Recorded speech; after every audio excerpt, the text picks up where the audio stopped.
किसी शायर ने ठीक कव्वाली का टुकड़ा दिया। वाह अरे लगे जब सीने में चुभ जाई उसी को तीर कहते हैं।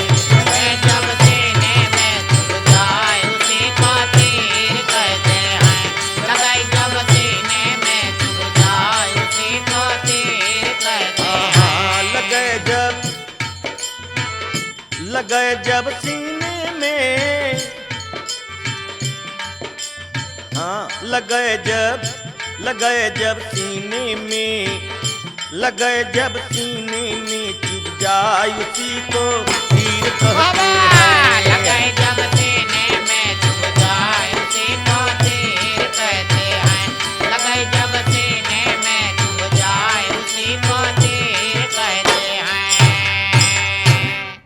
किसी शायर ने कहा भी है कि जौन काम हो जात और कोई निशाना चलाए और सही होएगा तो उसी के तीर कहते हैं।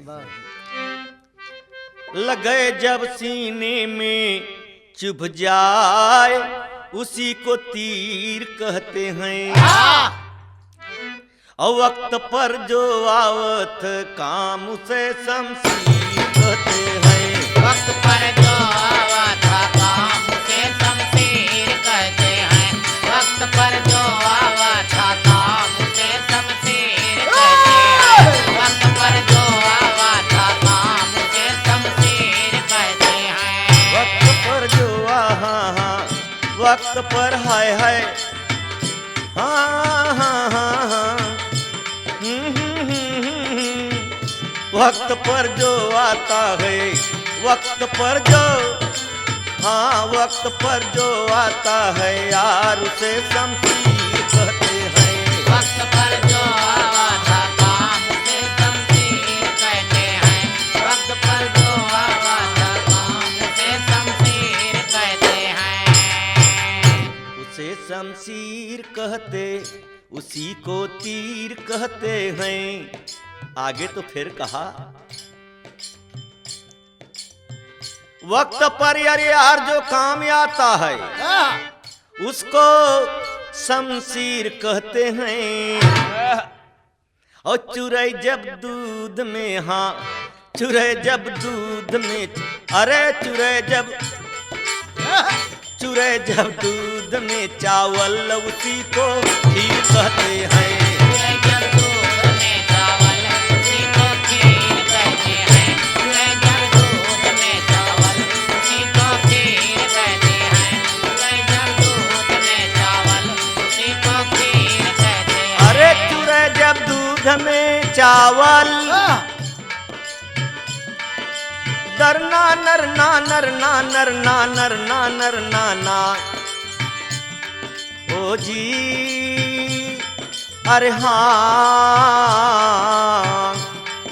हे बाबू चुरई जब, अरे हाँ हाँ चुरई जब दूध में चावल उसी को, जब दूध में चावल उसी को खीर कहते हैं। जब दूध में चावल उसी को खीर कहते हैं। चुरई जब दूध में चावल, अरे भाई उसको खीर कहते हैं। आखिरी बंद का बोला खुदा जाने, खुदा जाने, अल्लाह जाने, वाह जी, प्रभु जाने, राम जाने। रन में जूझ के, हाँ समझत है का जवाब दे जा कायक। चूरा जब दूध में चावल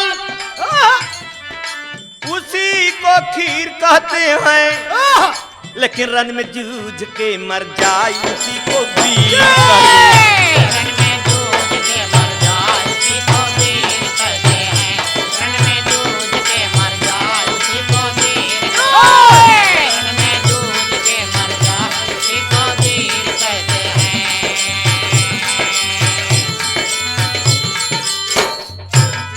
अरे उसी को वीर, फिर क्या कहेंगे।